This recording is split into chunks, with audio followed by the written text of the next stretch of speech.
during my participation in the budget discussion, have I not talked about giving reference to what has happened in Garo Hills?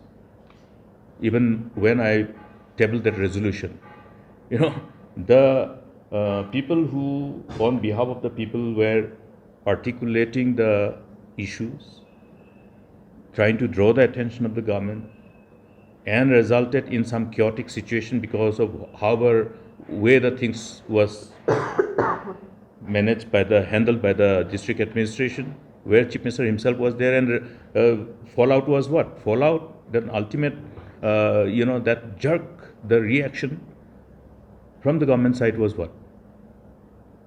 Running after young boys, students from the colleges, arresting them under ULA, as though they are the terrorists, applying the law which is applied on the terrorists, against the terrorists. So this is not the way to handle situation like this. This gives substantive evidence about the failure of the government to deal with this kind of situation.